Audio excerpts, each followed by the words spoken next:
Thank you, councillors.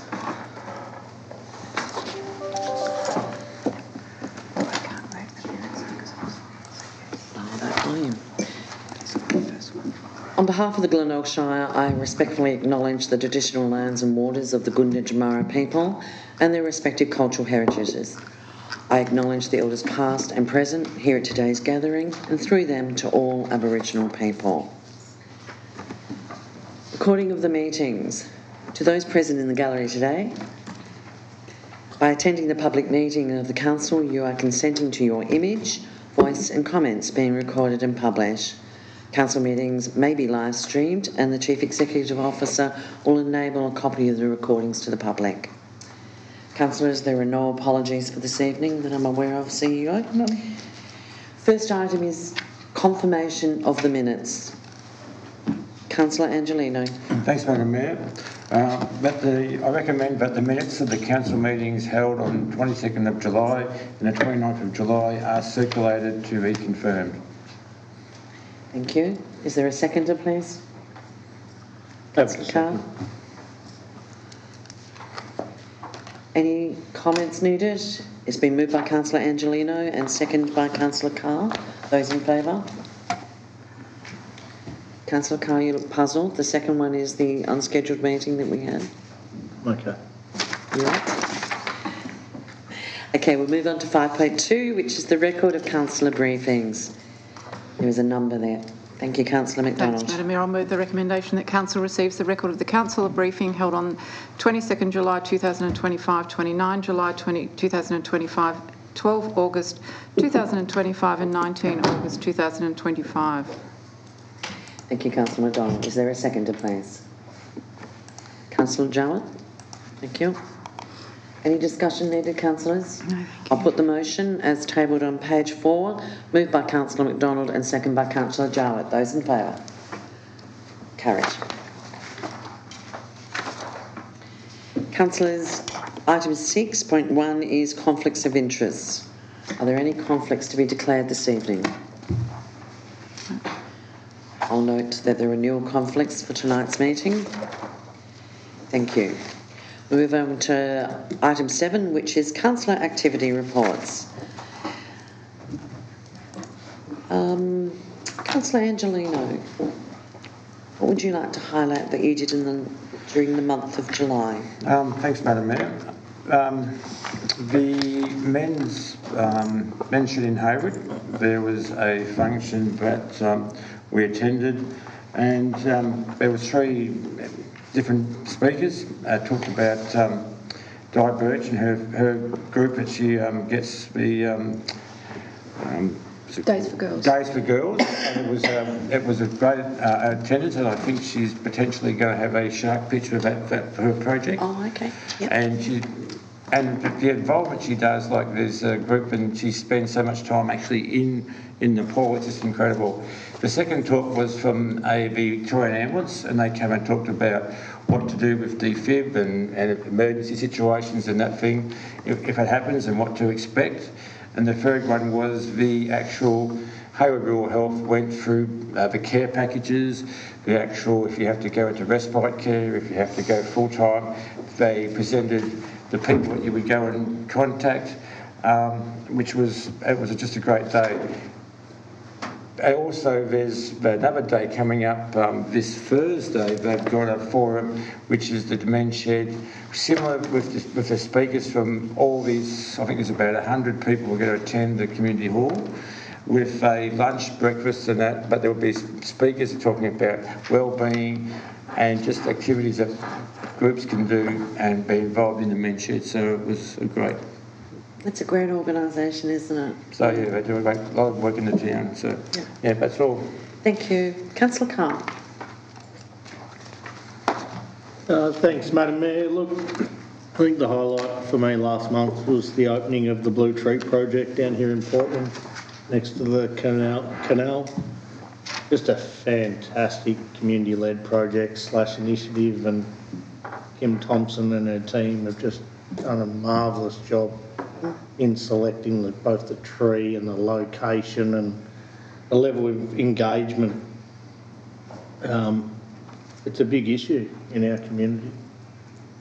just to have that space for people to go and reflect or go and just put a smile on their face. I think the impact it was immediate, and I think it's going to be ongoing for many people, and congratulate Kim and congratulate the team who put the paint on, and I did notice Kim down there again 2 days ago putting some more paint on, and I'm looking forward to seeing the tree finished.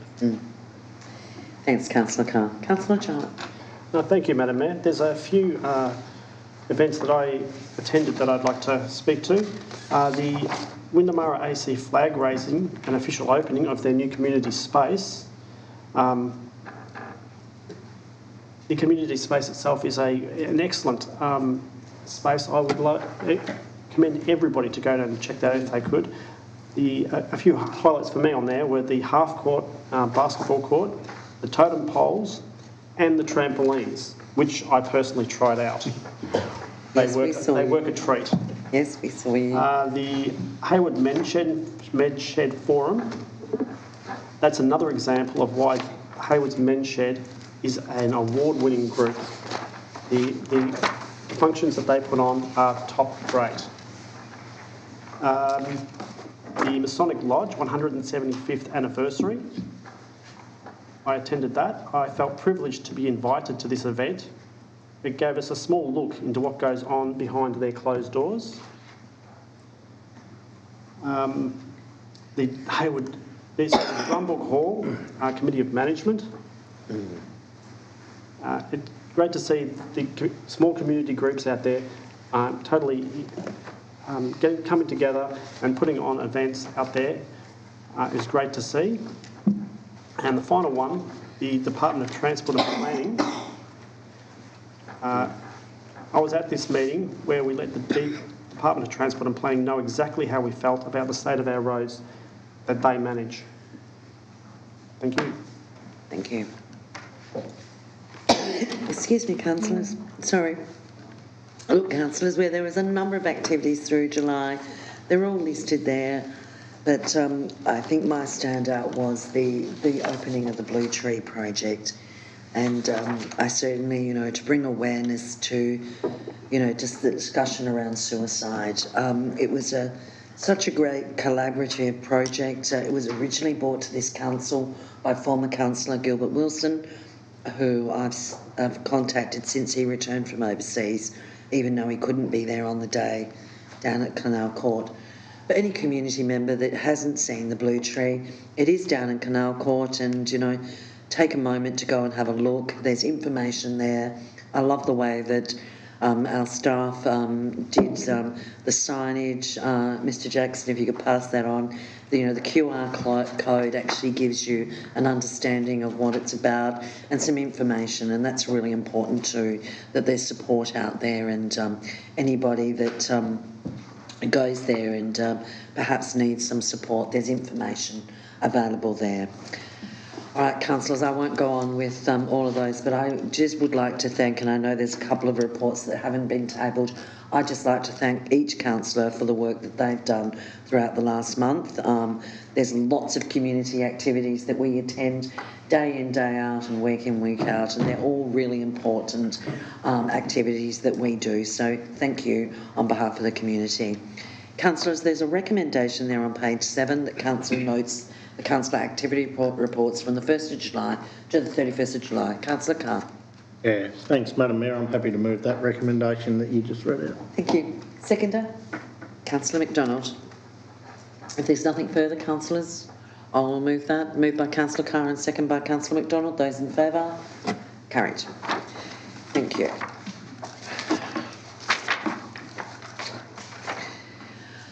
Okay, we'll move on to number 8, which is the notices of motion. The first notice of motion is 8.1, is a notice of rescission, the lease agreement between Glenelg Shire Council and 3RPC Incorporated. Councillor Jowett. Yeah, thank you, Madam Mayor. This is the first rescission motion that this council has put forward, so I'm a little fuzzy on how we move forward with this. You move the motion as it's written there. Thank you. I'd like to move the motion on page 11, 8.1, as listed. Thank you. Perhaps you might read out the motion. Thank you. in accordance with the Glenelg Shire governance rules adopted on the 23rd of January 2024, I hereby submit a notice of rescission to rescind the adopted motion at the Glenelg Shire meeting held on the 22nd of July 2025 for agenda item 9.5, the lease agreement between Glenelg Shire Council and 3RPC Incorporated. That this notice of rescission be tabled at the next available council meeting, and that the undersigned wish to move that the council maintain the current lease agreement with 3RPC Incorporated until the current council lease property leasing and licensing policy is reviewed and adopted by council. Thank you. Is there a seconder for that motion, please? Councillor Pepper. Councillor Jowett. Thank you, Madam Mayor. This decision we made last meeting, and despite some of us councillors feeling that splitting the Ruth Martin building into two parts and increasing 3RPC's rent on the building as a whole by over 550% felt wrong, having been provided with the policy that this recommendation was made to us in the first place, I was shocked at the interpretation of this policy that led to the recommendation to split the building to two parts and jack the rent up. The way I read the policy is black and white. As a tenant, you're only one of three things according to the policy: a residential tenant, a commercial tenant, or a not-for-profit tenant. You are not a mixture of two different categories. In this case, 3RPC is clearly a not-for-profit tenant and shouldn't be handled accordingly. So, Madam Mayor, in light of this, what is written in the policy and our understanding of what is in it, I would like to rescind the previously made decision and go back and look at this matter again over the coming weeks and hopefully come back with a decision that better meets community expectations for a not-for-profit organisation such as 3RPC. Thank you, Councillor Jowett. Councillor Pepper, did you wish to make any comment? Thanks. Yes, Madam Mayor, and thanks. Just going on with what Councillor Jowett said, I just feel that it was just, I just couldn't handle that type of increase myself, and I just think that there needs to be a bit more discussion, a bit more working out on it. I don't think as a group that we properly understood probably the rules, and I just feel that we need to, I'm agreeing with Councillor Jowett that we need to rescind and we need to sort of go through it again and make it much more fairer. Thank you. Is there anybody who wishes to speak against the motion?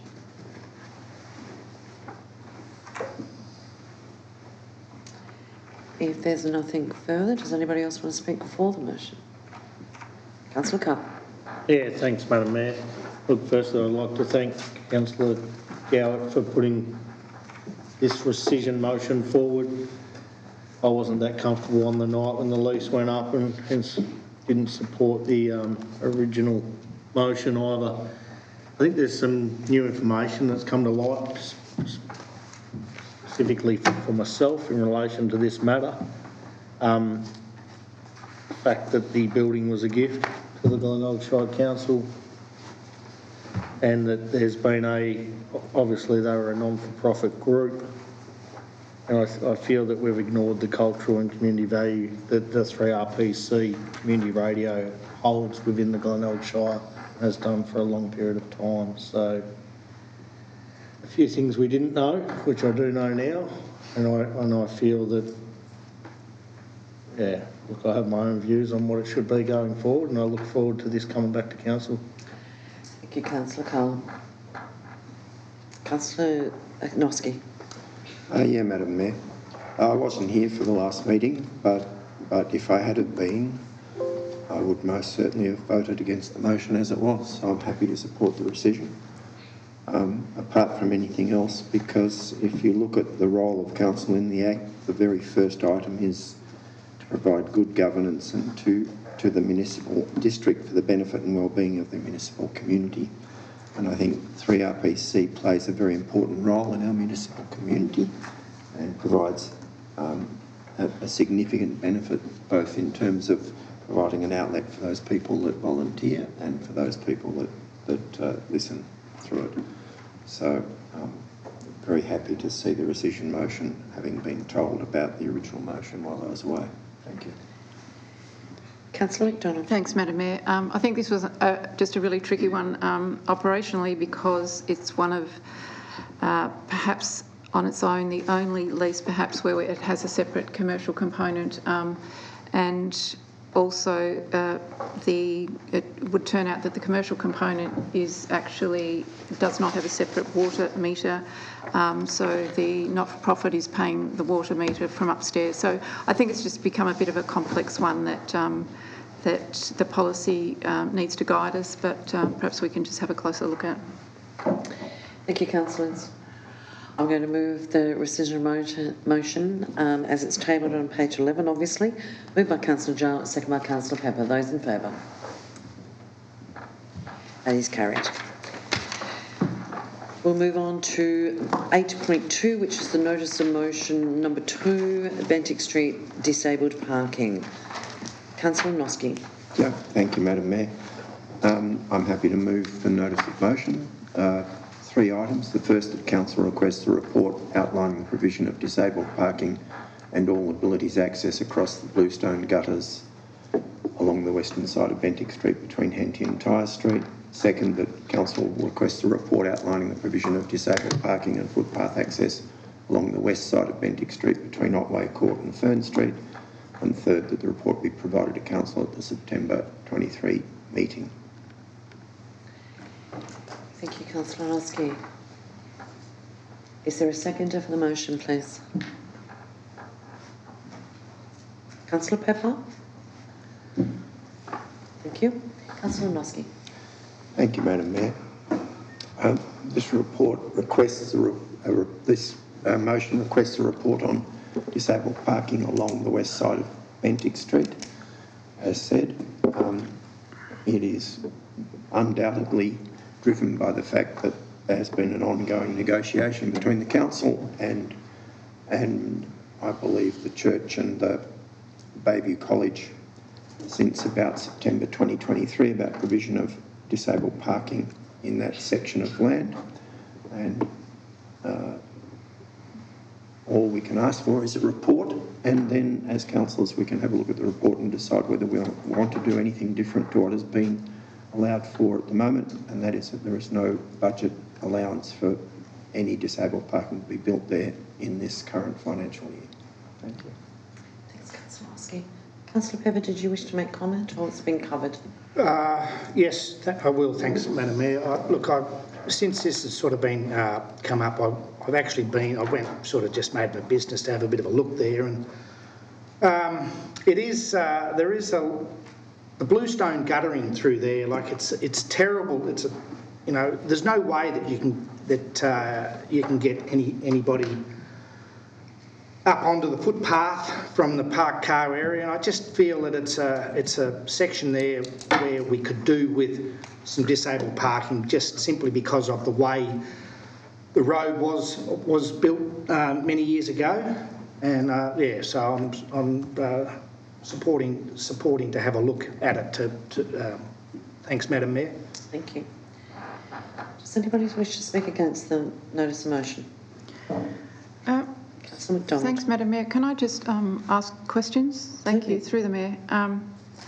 Can I just ask, is our proportion of disabled parking compliant along that strip?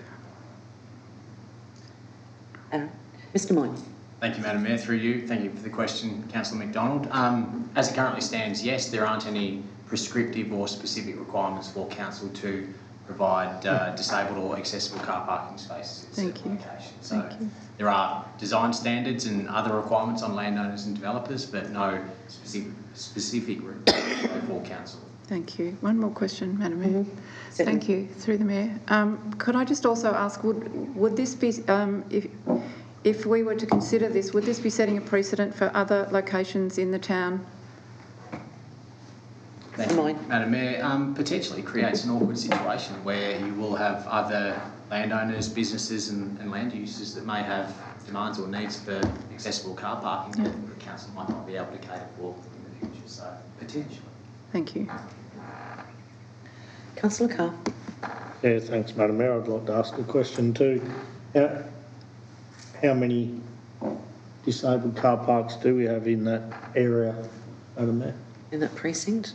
Mr Moyne, are you able to answer that, or would you need to take that on notice? Mayor, I don't have that information at hand, as the notice of motion outlines that seeks a report on exactly that, so we'll need to look into that further. Thank you. Anything further, councillors? I'd like to. Can I Councillor speak Carr? for it, please? Can I speak for it? You can speak for it. Thanks, Madam Mayor. Look, I'd also like to thank Councillor Noski for bringing this forward. It was also one of the budget submissions that or one of the many budget submissions that we received. Look, I think we can just, as a council, we need to demonstrate that we care for all members of our community, and there's hundreds, if not 1,000 people that use that particular area on a daily basis. And at the moment, look, I put my hand up, I went to school there as well, and when I went to school there was kids in wheelchairs as well, so I'm not sure how they currently get in and out or get to the school, but I don't think it's going to hurt anyone, any able-bodied person, if we provide a dedicated space in that area for those people to park their vehicles and access, whether it be the school or the church or in that area. So I'm glad that we're calling for a report on it so that we can look into it and hopefully solve this and put it to bed. Thank you, Councillor Carr. I suppose I just wonder, the administration has provided a couple of reports to council on this particular section of Bantic Street, and I'm not sure what a new report will bring. Whether there's any new information that we know that will be any different to the previous reports that have already been submitted to council prior to our budget deliberations. But anyway, time will tell. Are there any further comments on this? Councillor Lusty, do you want to close? Can I one shot before? Councillor Jarl. Yeah, thank you, Madam Mayor. As it's been discussed already in this chamber tonight, I don't know what another report will, much more light that was shed, but it'd be interesting to see what comes out of it. And just because other groups might ask for a disabled space that they need is not a reason not to look into this one too. Would be another comment I'd like to make. Thank you. Thank you. Councillor McDonald. Madam Mayor, should we share what the state of the previous reports are with the community? I think the previous reports have said, Councillor McDonald, that we're actively working with Bayview College to resolve that situation, the same as council would work with any organisation or business that comes to council wanting disability parking.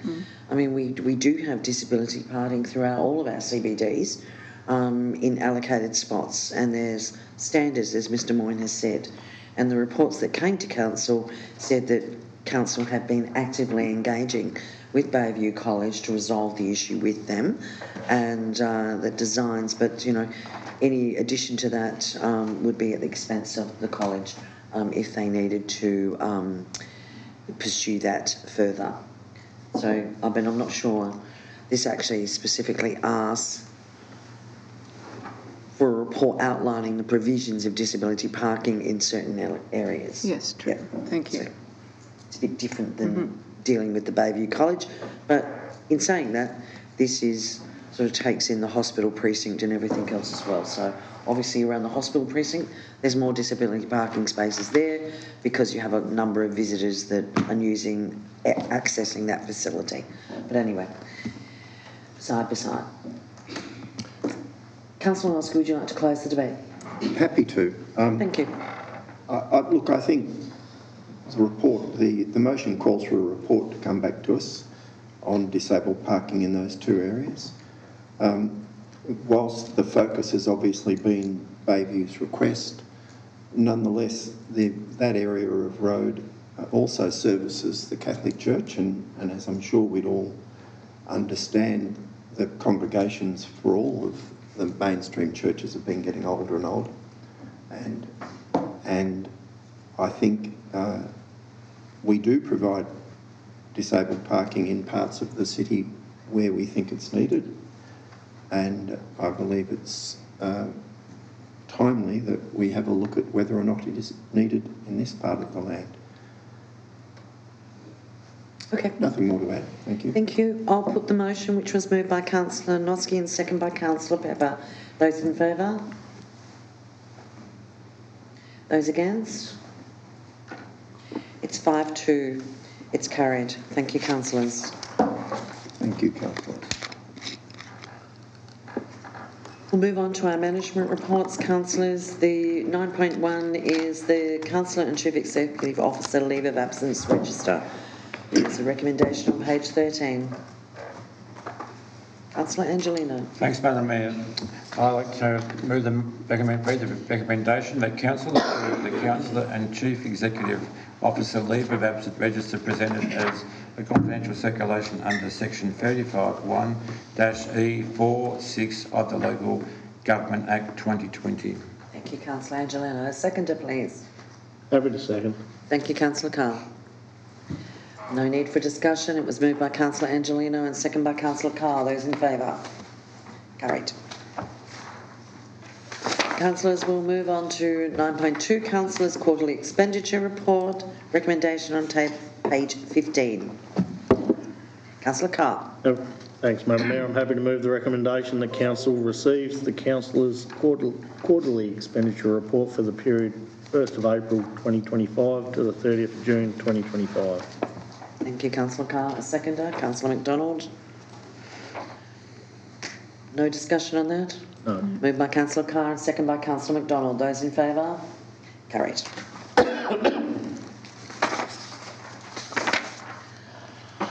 Okay, 9.3 is the Municipal Public Health and Wellbeing Plan 2021-25, the full-year action plan report. Mr Jackson. Thank you, Madam Mayor. Councillors, the Glenelg Shire Council Municipal Public Health and Wellbeing Plan 2021 to 2025 was endorsed by Council at its meeting held 26th of October 2021. The plan is informed by the Victorian Health and Wellbeing Plan and is underpinned by the Glenelg Shire 2040 Community Plan and Vision. The Year 4 Action Plan details a range of actions to be achieved between the period of January 2024 through to June 2025. Under the two overarching goals of the plan, Goal 1 being building healthy and well communities and Goal 2 building strong communities. The Year 4 Action Plan report recognises the spread of work internally within the Glenelg Shire Council, but it also captures the work being undertaken by our health and wellbeing partners. The action plan comprises 74 actions, 60 of which have been achieved, 8 on track and 6 delayed. I present the Council the fourth and final action plan, 24 to 25, which now closes out the 4-year health and wellbeing plan. Thank you, Mr Jackson. Are there questions for Mr Jackson, please? I have a question, Madam Mayor. Thank Yes, you. ma'am. Through Councillor McDonald. Could I just ask the money that's being redirected from the Healthy Rewards sponsorship to the initiatives for the Haywood Recreational Reserve Master Plan, is there a time limit on that funding, or is that the fact that you've moved that secured that? And do you have any of those initiatives on hand to share with us? Thank you, Councillor. Good question. Look, I don't have any of the details around the specific initiatives other than they're listed towards the Haywood Master Plan, which have a broader reach across the community, including the youth. The intention at this stage is to look at things like the resurfacing of the netball courts, as an example. Unfortunately, we had put out for submissions from youth within Haywood as to those grant applications. We didn't receive any applications over the period. The funding has been secured and, as I said, been redirected to the Haywood Master Plan. My understanding is that the actual funding or grant process was promoted heavily within the schools and sporting clubs within the area and through relevant Haywood-based businesses as well. It was designed in a way that, in essence, made it easy for people to apply. So unfortunately, we didn't have any applications, but it's certainly something that we'll be looking at moving forward to ensure that we broaden that reach. Thank you. Thank you. Further questions, councillors? If there's no further questions, there is a recommendation on page 18. Thanks, Madam Mayor. Councillor McDonald. I'll move the recommendation that Council receives the Glenelg Shire Council Municipal Public Health and Wellbeing Plan 2021 to 25, Year 4 Action Plan Report for January 2024 to June 2025. Thank you, Councillor McDonald. I second it. Councillor Noski. Councillor McDonald. Thanks, Madam Mayor. This is an incredibly positive report due to the active partnerships that identified here, also locally, also with state government and neighbouring councils as well. The breadth of the actions are extremely diverse and reach right into our community, which is fabulous to see. Well done. Thank you. Councillor Noski. I'd share Councillor McDonald's thoughts, and of particular interest, I think, is the number of partnerships involved, and the fact that these indications that a lot of those are ongoing partnerships and ongoing activities that we'll be involved in the future. Certainly, thank you. Councillors, the motion has been put by Councillor McDonald and second by Councillor Noski. Those in favour? Carried. Thank you. Thank you, Mr Jackson. We'll move on to the Council Plan 4-year quarterly or Quarter 4 performance report. It's a mouthful, Mr Jackson. Thank you. Thank you, Madam Mayor. The Local Government Act requires Council to report on the progress of the Council annually. During the development stage of this 2021 to 25 Council Plan, public consultation identified a priority for the community to be kept informed of Council's performance and strategic alignment with the Council Plan. As a result, Council committed to the release of quarterly performance reports outlining the progress or status on each of the measures, projects and plans identified within the 4-year plan. To finalise the 2021-2025 Council Plan, a summary of progress and achievements throughout the 4-year plan will be included in the 2024-25 annual report, scheduled to be presented to Council at the October Council meeting. I present to Council the 4th quarter, April to June 2025 performance report for the Year 4 of Glenelg Shire 2021-2025 Council Plan. Thank you, Mr Jackson. Questions, councillors? Councillor Jowett. Thank you, Madam Mayor. Through you, Madam Mayor. On page 10 of the report, it has in there about the Nelson and Dartmoor flood study, that it's still that it hasn't progressed and it is still delayed. I was just wanting to get some more information on that. Mr Jackson. Yep. Thank you, Madam Mayor. Thank you for the question, Councillor Jowett. The Council Plan 4th quarter report finalises, as I said, on the 30th of June 2025. There's been further movement in relation to the Nelson Dartmoor flood study, which we'll obviously discuss a little bit further on. But at that stage had been delayed. At this stage, is still continuing, looking to come to some sort of resolution shortly. Thank you. One additional one. Yes. Page 21, where it speaks about the vacant and empty shops fronts throughout the Shire, that project has been delayed. We'll just get some more information on that, please. Yep. Mr Jackson. Thank you, Mr Jowett. Yeah, I believe when this plan was first put together and this action created was on the back of council coming out of COVID, so there was obviously opportunities there to reach out to the broader communities and external areas within the state to look to try and open up some of these business areas, these vacant shops. Obviously, over the period of time of the plan, council have found it reasonably difficult to get into that space as far as speaking with the relevant stakeholders, the shop owners and alike, and other bigger businesses to try and attract them towards the Glenelg area. There's been some consideration and discussions at local levels or right across the Shire with shop owners as to creating spaces where other community groups could utilise the shop fronts as a means of presenting, some community information or good things that are happening within the community, just to activate those spaces a little bit further. But it's certainly something the council's found a little bit difficult over the life of this plan. But moving forward is still a focus for us to ensure that we have, bright and vibrant and effective shop fronts right across the council, the Shire. Thank you, Mr Jackson. Thank you, Madam Mayor. Any further questions? Councillor Carr. Yeah, thanks, Madam Mayor. Look, comment first. 56 actions were marked as complete in this last report, which I thought was fantastic. One of our priority projects, Madam Mayor, the multi-purpose round ball facility, I think it'd be timely that we got a verbal update on the status of that project.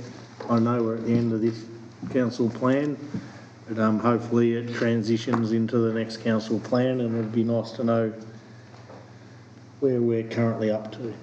Certainly.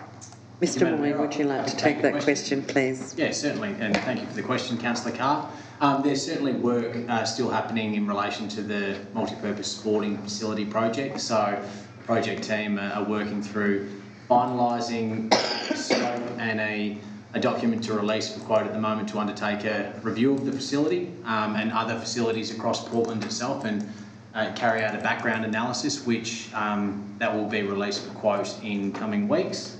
That work will occur over the next few months to then lead into a second stage of the project to look at funding advocacy, investment strategy, and a more detailed analysis itself. So there's work scheduled at the moment to take that piece of work forward. Thank you. Anything, Councillor Carr? Yeah, thanks, Madam Mayor. Thanks, Aaron. That's a good update. There's another major project there. It's the multi-purpose foreshore facility. Just wondering if we could have an update on the status of that project too, please, just a verbal. Mr Moy? Yeah, thank you, Madam Mayor. Likewise, thank you, Councillor Carr, for the question. Officers are still working through that at the moment. We're in the process of finalising a funding variation request to Regional Development Victoria, which aims to be submitted by the end of the week this week. We're still working with RDV around some of the parameters of the funding agreement request itself, and then working out a detailed project timeline as it stands at the moment, with an aim to deliver refurbished buildings by late 2026. So ongoing consultation is occurring with key stakeholders still, particularly the Yacht Club, around the scope of the refurbishment work, and positive discussions are being held at the moment. So there's a direct focus on that project as it stands at this point in time, and working closely with RDV. Thank you, Mr Moy. Councillor Carr? Yeah, and just the last one, Madam Mayor. The quarterly performance report template, in all the historical ones, we had about 5 slides on financial performance. They appear not to be there, Madam Mayor. And there used to be a summary of what's happening around the Shire, and that page is also not in this current updated report, Madam Mayor. Is there any reason why they haven't been included? Okay, CEO, we might take that on notice. Yep, CEO will take that on notice. Thank you, Councillor Carr. Thank you. If there's no further questions, there's a recommendation there on page 20, councillors. Councillor McDonald. Thanks, Madam Mayor. I'll move the recommendation that Council receives the fourth quarter performance report for Year 4 of the 2021 to 2025 Council Plan. Thank you. Is there a seconder? Councillor Carr. Happy to second, Madam Mayor. Thank you. Councillor McDonald. I think we've touched on some of the priority projects that are and have had those updates. I'd just like to look at the 97 strategic priorities, and with the flood study update that we've just received, that only leaves 5 that have been delayed due to either waiting on state government approval or resourcing, which is currently being addressed. I know, so 5 out of 97 delayed for a really good reason. The others are all either completed, the majority of it completed, or on track. So I'd just like to commend all staff involved in Yeah, it's a really producing positive that outcome. result. Yeah. It is. Yeah, thank you, Councillor McDonald. Councillor Yeah, Carr. thanks, Madam Mayor. Look, there are a number of highlights, and obviously the Portland Foreshore redevelopment, pathway lighting and ceremonial dance space, seeing that all completed is absolutely fantastic. The Portland Employment Precinct, that road that unlocked, or that work that unlocked the access for Bunnings and that area has been a massive improvement to the town entrance. And then also we endorsed the waste transition plan, which was part of this council plan to implement FOGO over the next 12 months. So, and to see the Hayward Recreational Reserve Master Plan, you know, go through its community consultation and finally get adopted so that there's an agreed pathway forward up there at Hayward for the Rec Reserve. So a number of key highlights stand out for me that occurred in the last quarter. Thank you, Councillor Carr. And yes, Madam Chair, if you pass on to all staff an excellent outcome, as the Deputy Mayor has noted, you know, 97 key performance indicators, and there's only 5 that are waiting for approval from the government, etc. So thank the staff. Incredible outcome for the 4 years. Thank you. Thank you. Councillors, the motion was moved by Councillor McDonald and seconded by Councillor Carr. Those in favour? Carried. Thank you, and thank you, Mr. Jackson and Mr. Moyne, for taking those questions. The asset management plan. Oh, you sure it's not a liability? No. Mr. Moyne. Yes, thank you, Mayor. Thank you, Mayor. Through you, I present Council with a copy of the Glenelg Shire Draft Asset Plan 2025 to 2035. The draft plan has been prepared with community input and incorporates a variety of asset data and seeks to provide direction and outline improvement actions for Council to assist in long-term strategic asset planning and management. The asset plan itself is a high-level strategic document that communicates Council's scale, magnitude and the importance of infrastructure and asset management across the board, and for Council as a custodian and owner of assets on behalf of the community. Preparation of the plan has involved a comprehensive process of data collection, review of Council's asset database, alignment with other plans, strategies, and also consideration of Council's financial context. And it's also been built upon earlier stakeholder engagement through the Council and Wellbeing Plan process that was undertaken in early 2025. Key components of the draft asset plan include a summary of key asset information with the overall value and breakdown of Council's assets, along with seeking to identify a direction and strategic focus around Council's prioritisation and planning of assets moving forward, and looking at implementing improvement actions to improve Council's asset planning and management process moving forward. A consultation process is planned to occur through September, involving release of the plan, release of a survey, and inviting opportunity for community input into the final review and preparation of the asset plan itself. So the recommendations provided before you, Mayor. Thank you, Mr. Moyne. Councillor, are there any questions of Mr. Moyne on the draft asset plan, please?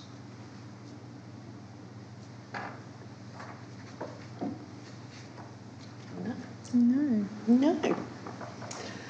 Oh, I wish I had a hard question prepared.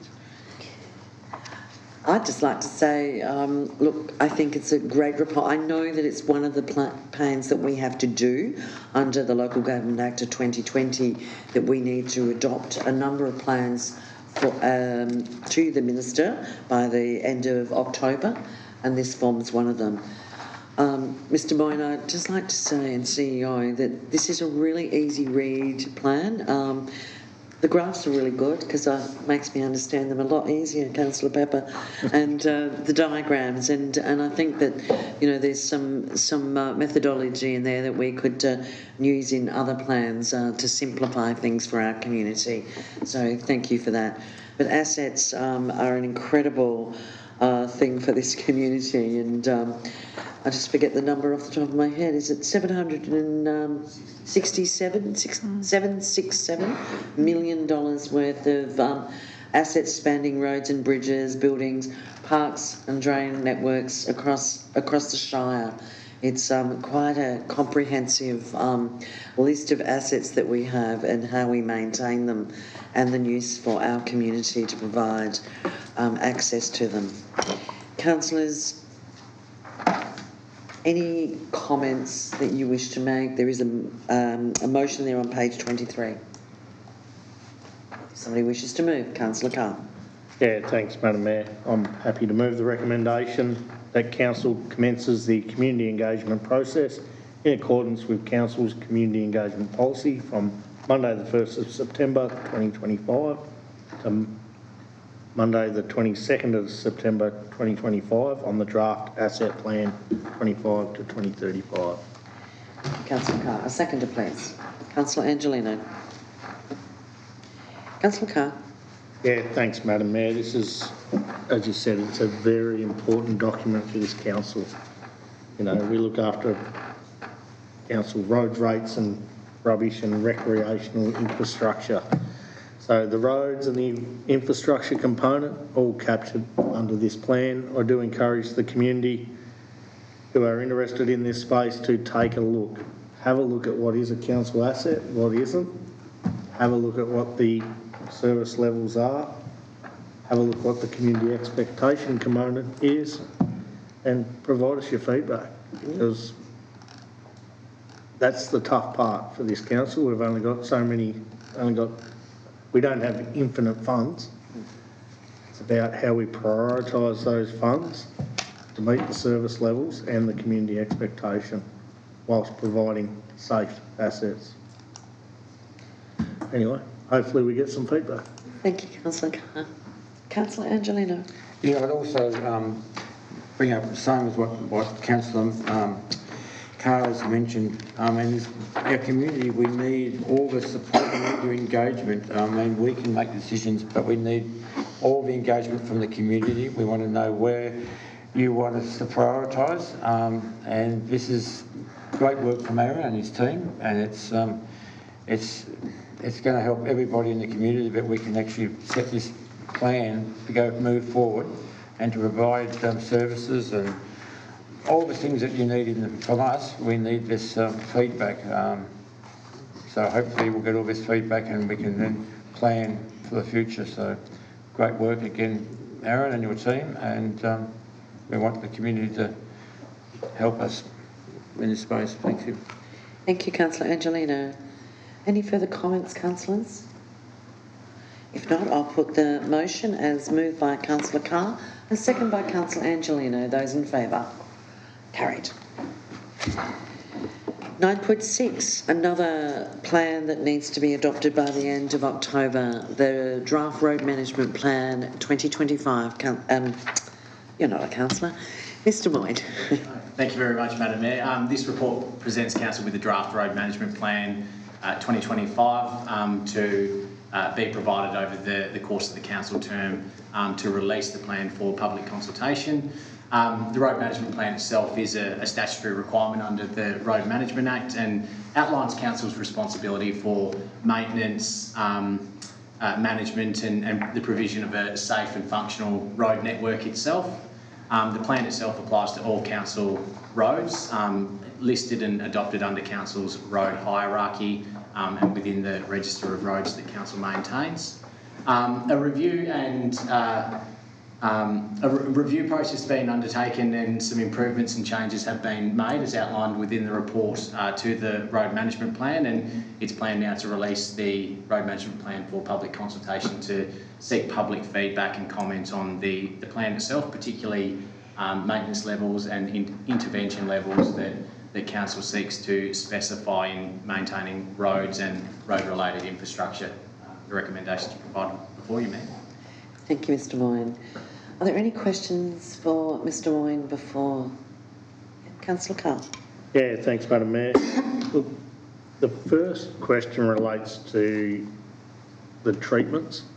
We have there like a maintenance target for unsealed roads, but we don't have a listed maintenance target for our sealed roads. Just seeking some clarity as to why that's not in the asset management plan for roads, Madam Mayor. Mr Moyne. Thank you, Madam Mayor. The maintenance of sealed roads versus unsealed roads is slightly different. So as outlined within the draft plan, there are programmed and planned grades for unsealed roads on an annual basis, and they vary based on the category of the road. In relation to sealed roads, there's a range of different information that's obtained. So there are multiple inspections that occur over the year by road inspectors of the sealed roads. We also have road condition data that's ascertained on a 4-yearly basis on all of our sealed road network, and we also receive service requests for sealed roads. So there's a reactive approach to maintenance of sealed roads, but also a proactive approach utilising inspection data that happens generally on a quarterly basis each year, but also utilising the specialised road condition data that we receive from asset management consultants as well. Thank you, Mr Moyne. Further questions? Councillor Carr. Yeah, thanks, Madam Mayor, and I've thought about this quite a bit. I think it's around that transparency of what roads we're going to maintain and when we're going to do it. Yep. I think we've got that in place for the unsealed roads where you can go into the website and you can have a look, but we don't have that in place for our sealed road network, and I'm just wondering, Madam Mayor, why that's not included at this point in time, a transparency component. Okay. Yeah, Mr. thank you, Moyne. Mayor, and it's another good question from Councillor Carr. It's something that we're considering all the time as officers around how we can improve and be more transparent and open with information and around services that we provide or how we manage our assets. And part of this also ties back into the asset plan around some of those improvement actions that we have identified in sharing information in a more constructive way. I think a key point to highlight is the road management plan itself is a statutory and a compliance document for council to maintain its road network to a certain level, whereas moving forward we'll look to potentially develop a road asset management plan that will look in more detail around how we plan for renewal and upgrades of roads, and then how we can communicate that type of information publicly through a range of different platforms with community. So we have some baseline information and channels in which we communicate to community at the moment, but there are always improvements that we can make too. Thank you, Mr Moyne. Does that satisfy the question? Yep. Yep. Thanks. Anything further, Councillor Carr? Are you right? Councillor Pepper. Madam Mayor, through you to Mr Moyne, through the report that you have where you've got your inspections, you know, whether they're once a year, twice a year, 4 times a year or whatever, but if a ratepayer has found something with the road and they go through the proper channels of report of the complaint, that still gets looked at though, doesn't it, Mr Moyne? Yes, again, through you, Madam Mayor. So certainly we use a range of different sources for data, Councillor Pepper. So inspections aren't just the only reference point or source of truth. So any inquiries, service requests or even complaints that might be received are reviewed in accordance with the plan itself, but they will be inspected by teams. That doesn't necessarily guarantee that a pothole will be fixed immediately or a road gets graded or resheeted in a short time frame, but those service requests and complaints are responded to in an appropriate time frame. The road management plan itself also does outline some of the response time frames in relation to certain issues or defects that are identified too. But I just wanted to highlight that community members are eyes on the ground for us as well. We have somewhat limited resources, so any issues that community members do have, we encourage them to make contact with council too. And Mr Moyne, any of those safety issues that are identified by community members, I mean, they'll be monitored and acted on depending on what the risk is. Yeah, that's right. And we've seen some positive outcomes recently with community members raising concerns or asking about a condition of their road or a defect in a footpath or something like that. And we've had team members go out there and identify that something does need to happen, and a response is provided quite quickly. So it depends on the situation. Yeah, that's right. Any further questions, councillors? No. If not, there's a recommendation on page 20. Councillor Noski. Happy to move the motion. Thank you, Councillor Noski. Seconder, please. Councillor Pepper. Thank you. Councillor Noski.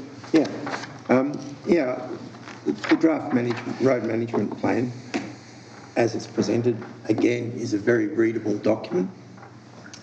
And one of the things that during the election process was one of the most brought up items from the community was the fact that people were quite confused about what they could expect in terms of road maintenance and grading and inspection schedules.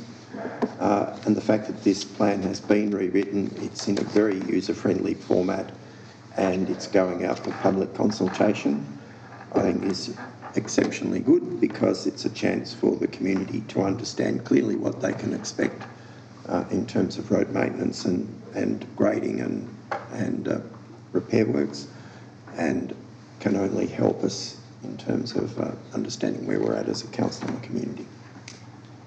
Thank you, Councillor Noski. Councillor Pepper, did you have a comment?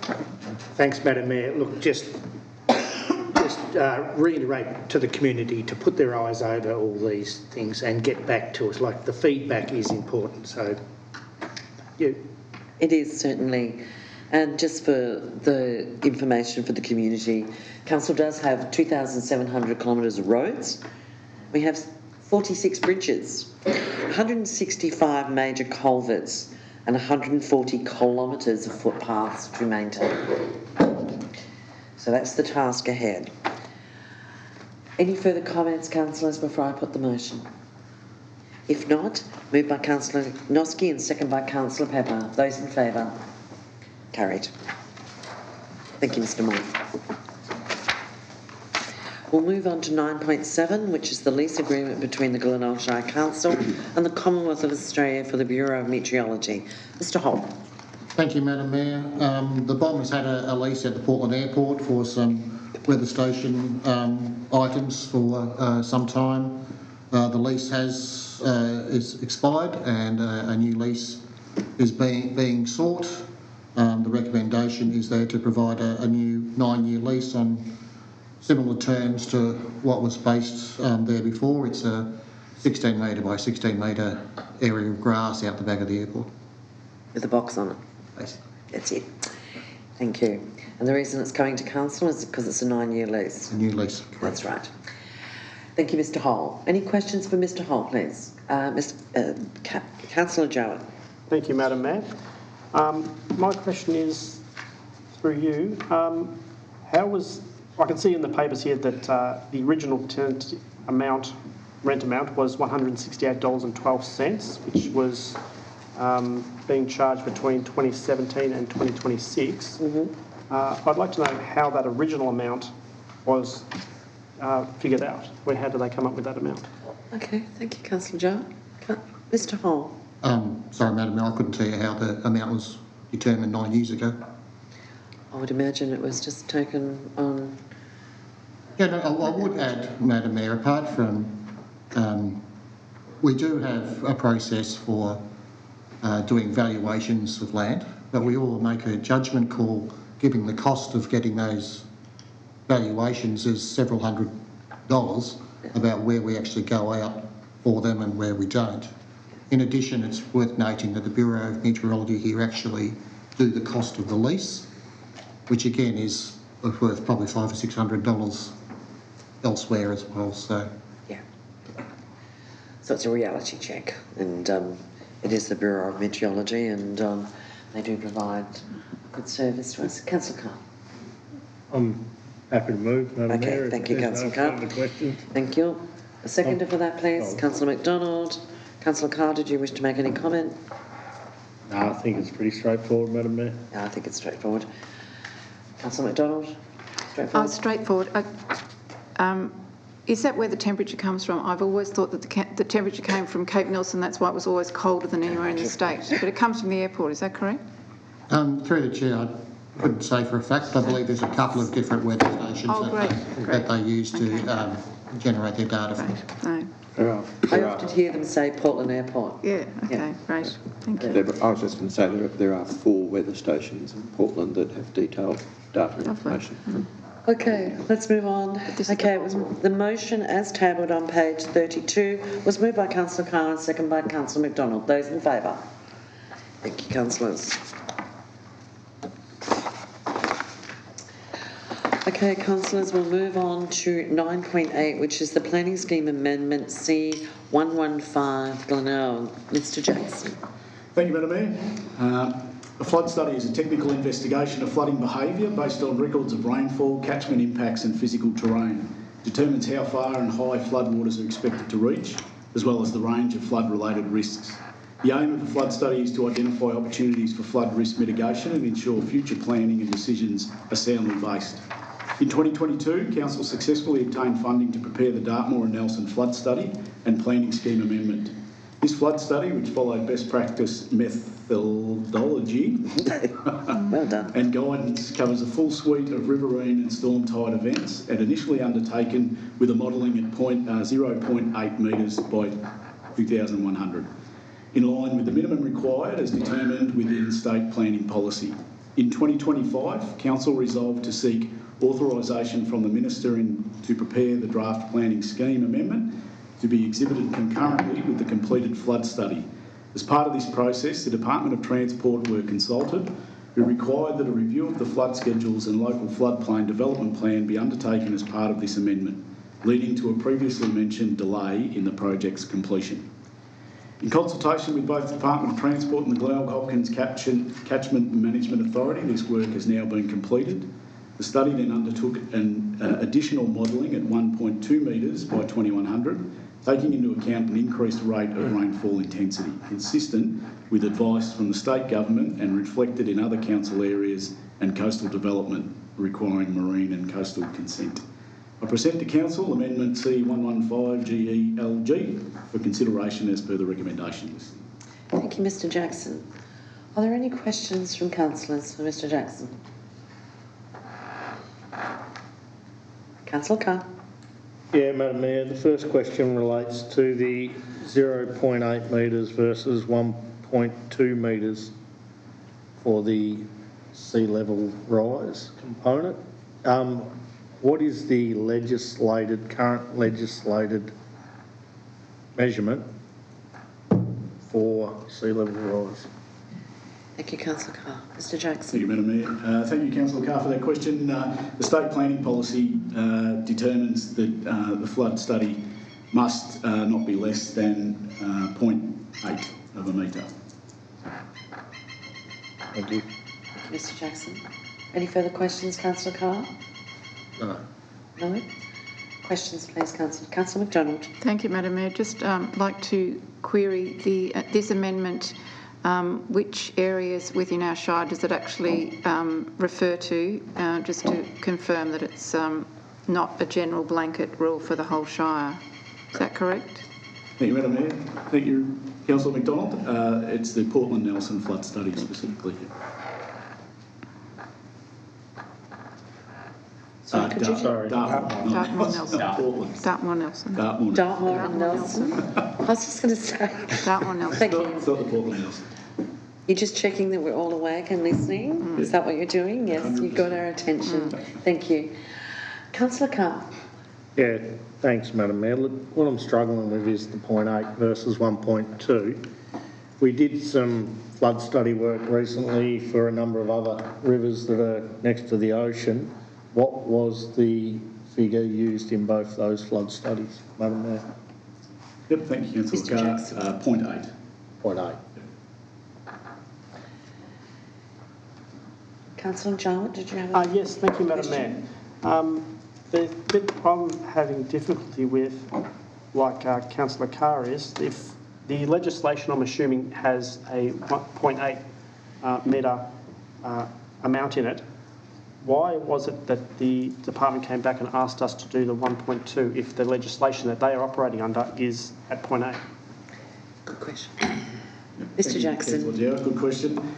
So part of that, the review with Department of Transport and the Catchment Authority, along with discussions with the Minister's Office, advice was received that best practice would incorporate a level of 1.2 metres.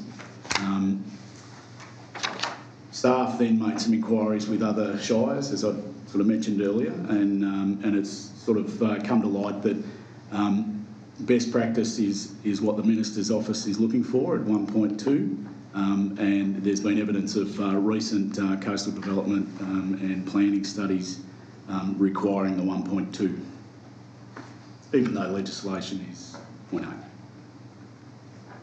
Councillor Shower. Just a natural follow-on question to that is, if best practice is if what they're saying is 1.2, why don't they just change the legislation to 1.2? Why are we still operating on legislation that is at 0.8? Are you able to go at that? What was that? I can't answer that. You can't answer that. Right. That's a question for the Minister's office. Councillor Jowett, I mean, it's the power of the Minister, so I don't know. Councillor Carr, did you have another question? Yeah, look, Madam Mayor, look, I am concerned about the 0.8 versus the 1.2. I mean, it's a 50% increase above the legislated figure, so it's what may occur in the next 100 years versus what may occur in the next 150 years. I mean, it's 3-4 generations away of land ownership. So, just from a community's perspective, once a flood overlay is in place, generally it means that that land devalued,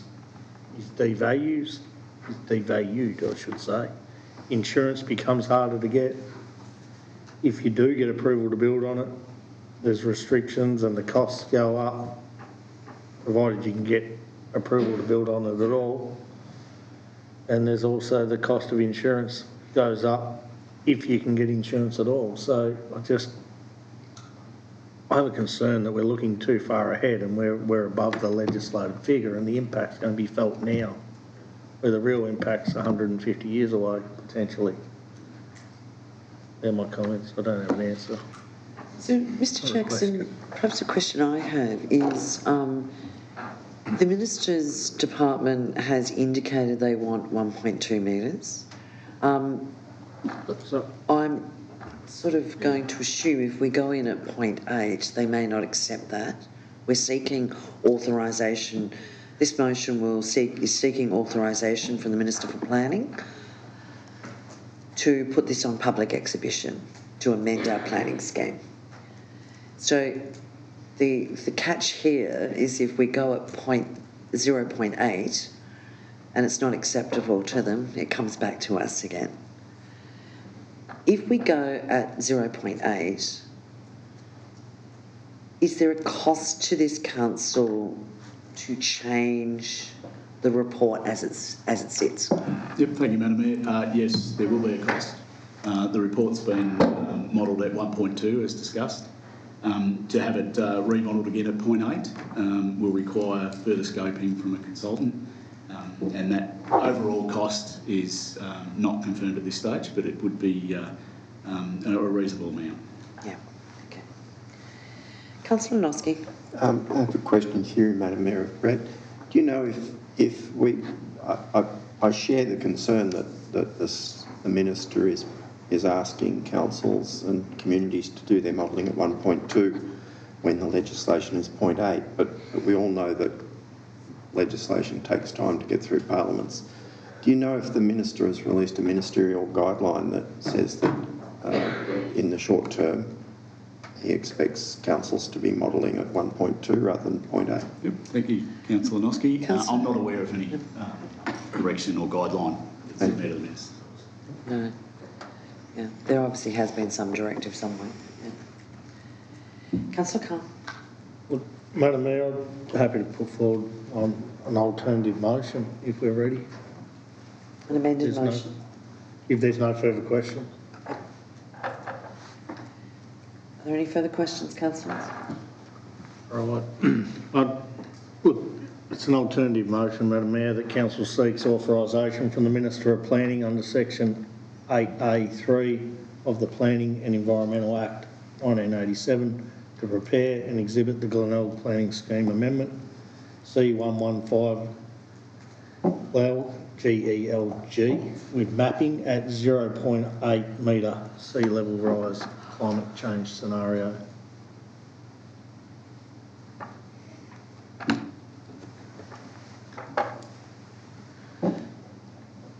Councillor Carr. I'm just looking here.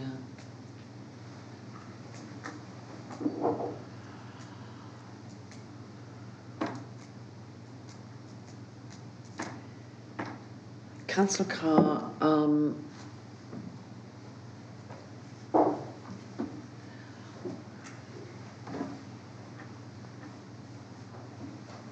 sea level rise, climate change scenarios, is that?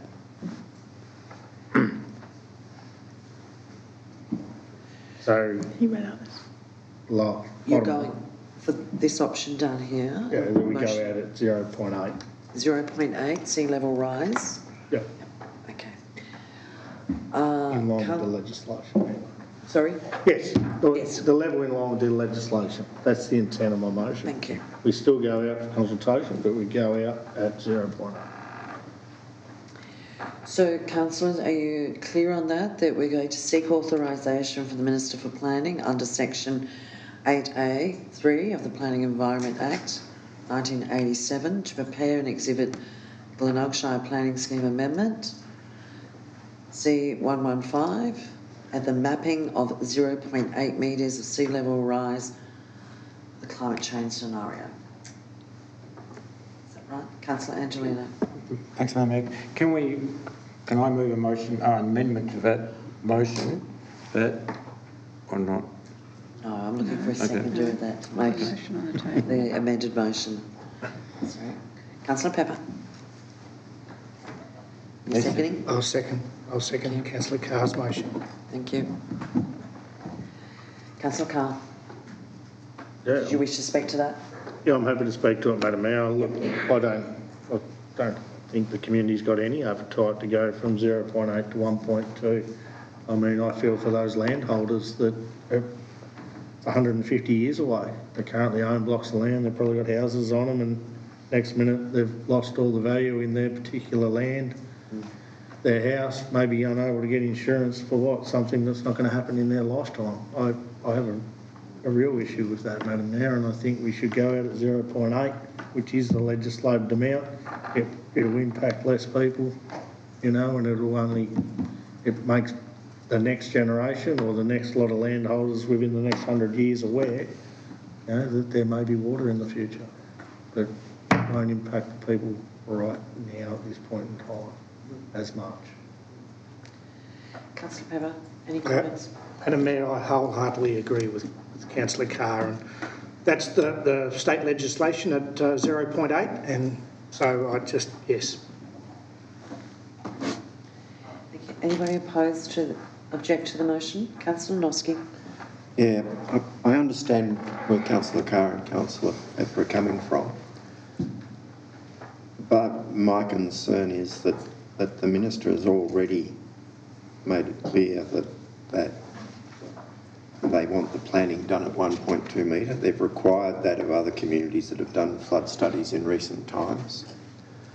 And whilst it would be nice to go back and say we want to do it at 0.8, I think it's a pointless exercise because we'll be told to do it at 1.2.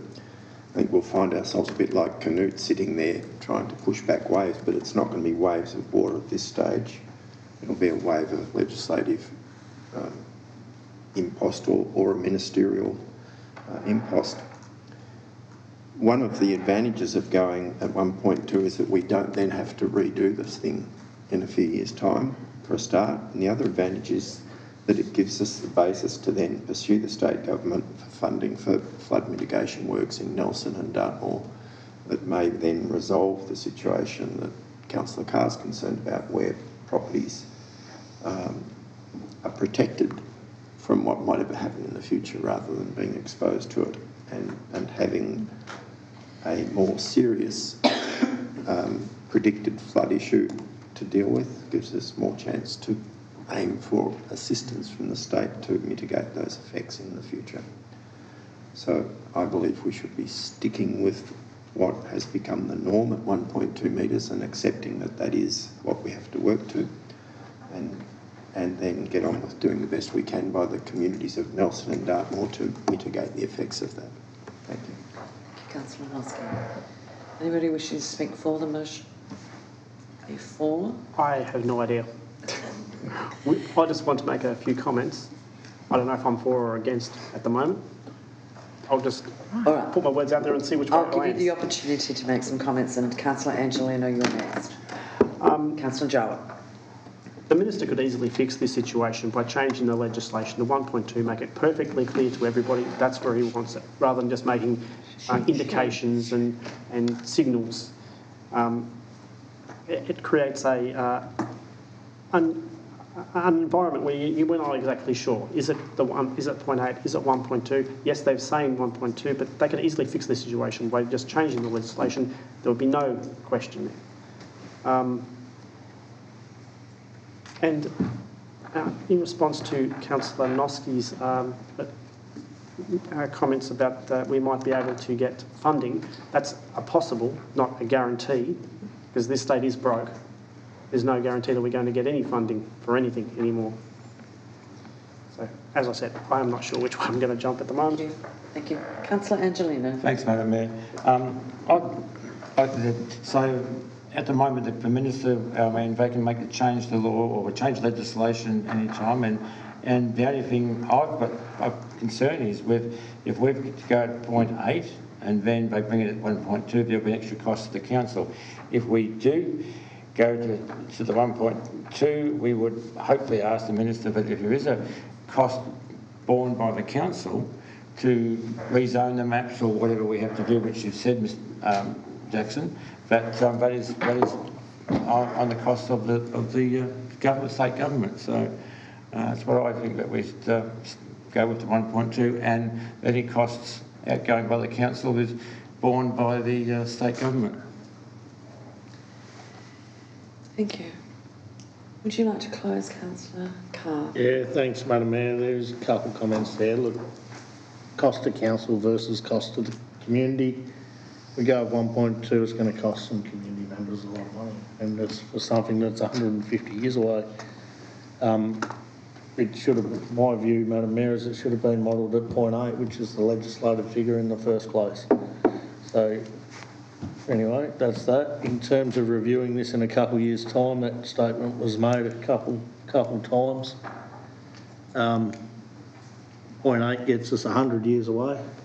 So you'd probably start reviewing that 50 years out. I probably won't be here, so we won't be reviewing it in a few years' time, is my response to those comments. So anyway, I'm happy with the 0.8 sea level rise, and happy for you to put it to vote, Madam Mayor. I will put the amended motion, councillors. We're going to put the 0.8 metre option to the Minister for authorisation. To the vote. Moved by Councillor Carr, second by Councillor Pepper. Those in favour? Those against? It is lost. Councillors, there's a motion. I move the motion as presented. Can we do a division on this? Do you want to do a division? Yes, certainly. Those in favour of the amended motion that was tabled? Thank you. Those against?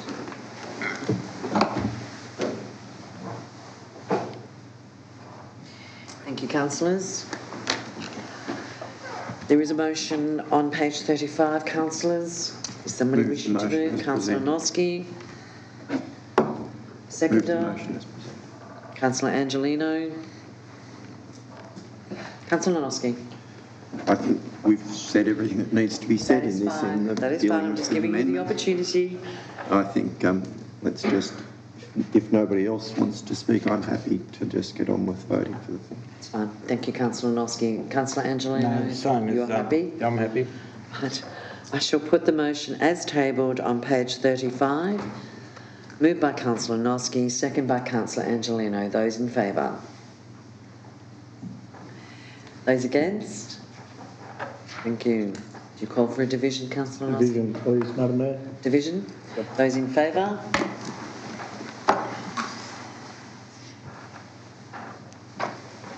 Those against? Please rise. Thank you, councillors. Good discussion.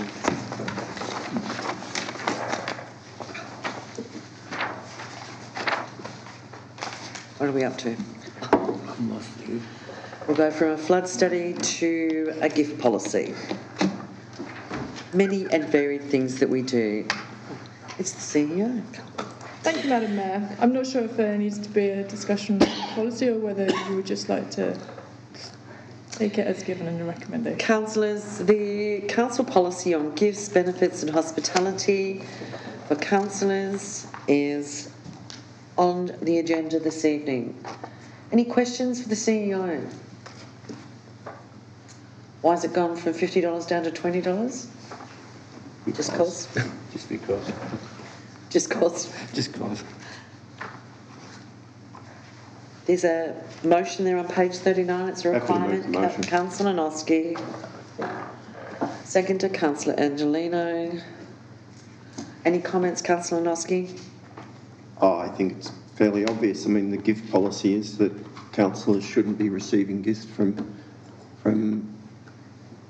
anybody, where they might create perception of conflict of interest. Yep, exactly. And then My we have apologies. That's right. It is what it is. And $20 or $50, there's not much difference. There's these not days. much difference, is there? No. Councillor Angelino. No, I agree with Councillor Lusky.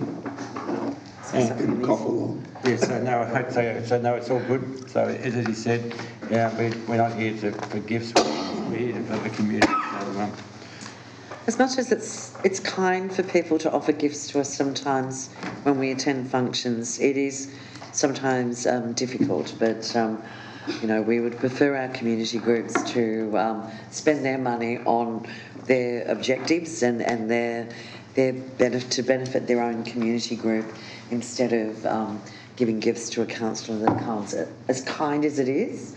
But of course, we do lodge anything that we do receive, and or lodge that we've returned it, or lodge that we didn't accept the gift. So, thank you. Motion was moved by Councillor Noski and second by Councillor Angelino. Those in favour? Thank you. It's carried. We get on to the favourite part of the night, councillors. We move on to, there's no urgent business for this evening's meeting. We'll move on to questions. There were no questions taken at the previous meeting, and it says nil there. We do have 3 questions this evening, councillors, just in relation from Mr. David Headlam from Lake Mundy has asked the following questions. In relation to drought support, the Victorian Government has provided a 40% reduction to the primary producers on their council rates. Can you please explain if the Glenelg Shire is going to provide the full 40% to all farmers in Glenelg, and how this will be processed, please? And what else is Council doing to ensure that the Glenelg Shire farmers and the community are supported through this drought period? Councillors, as you're aware, councillors have done a lot of advocacy and through directly from this council and through our representative bodies, through, you know, whether it be the NAB, Rural Councils Victoria, and also with our neighbouring councils, which is the Southwest Vic Alliance, directly to the state government, you know, for our primary producers. The state government has provided 12 councils across Victoria. Glenelg is obviously included in that, as we're in severe drought for our primary producers. There's a 40% rebate for primary producers. That equates to $3.9 million of drought support funding from the state government. Council resolved at an unscheduled meeting just recently so that we could comply with the state government requirements to proportion that 40% across all of our primary producer rates of properties that were described in our budget this year. So primary producers across Glenelg will see that reduction on their rate notice. And council will continue to advocate for additional support and promote a relief for programs such as Look Over the Gate, Farm Gate, and rise every opportunity we can, not just for our farmers in our community, but for those businesses in our small communities that support the primary producers. And our CEO, you represent council on Rural Councils Victoria, and I know that the group has been very proactive in the forum. And Kate Macon, who's the mayor over at Corangamite and sits on Rural Councils, is also on the Drought Task Force for Victoria. So we've been very proactive and will continue to be. Mr. Headlam's next question is in relation to the Emergency Services Volunteer Fund. As a farmer, I have ongoing concerns about the changes to this tax. Can you please tell me what the current status is and what is the Glenelg Shire doing to support community members? I suppose all I can say to Mr. Headlam is this council certainly shares his concerns that this state government tax, and we've been very vocal in criticising the tax because that's exactly what it is, and it will impact ratepayers across this shire. It will impact every business, every household and every farmer. It will strip another $3.6 million of additional funds from our economy. Whilst our advocacy has put a pause for our farmers that will only be charged their current rate that they were charged this last financial year, all other ratepayers will be impacted with increases. And that will come in their letterboxes very soon and be tabled on their rate notices. The Glenelg Shire, as you know, councillors, will continue to advocate against this unfair cash grab. And regrettably, under the law, council is required to collect this tax, which came into effect on the 1st of July 2025. There are certainly rebates available for some circumstances, and I would encourage people to check the website for information on what these rebates are and how they need to apply to the state government to claim those rebates. And of course, we're reaching out to all of our ratepayers. If they find themselves in financial hardship, please make contact with us early to discuss the payment options that will be available to you. And I can't emphasise that further. This council will and continue to advocate strongly for all of our ratepayers on this emergency services tax that's been implemented by the state government. Just excuse me.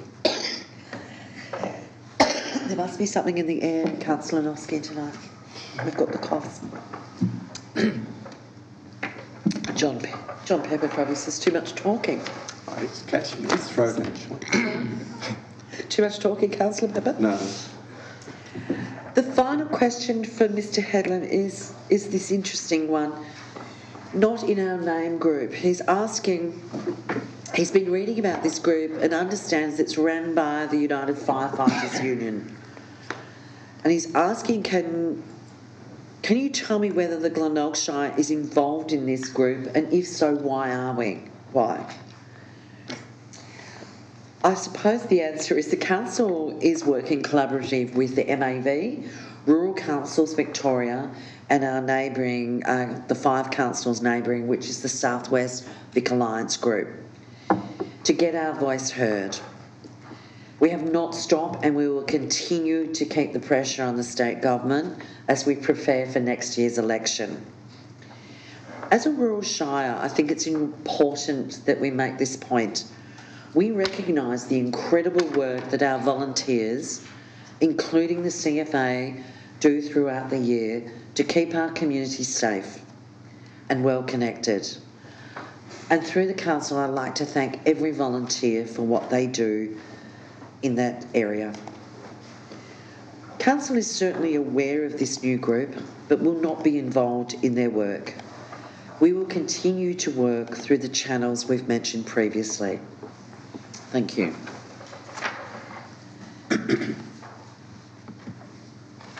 Councillors, that is the closure of the meeting. Thank you. Thank you for your attendance. Thank you to the gallery tonight.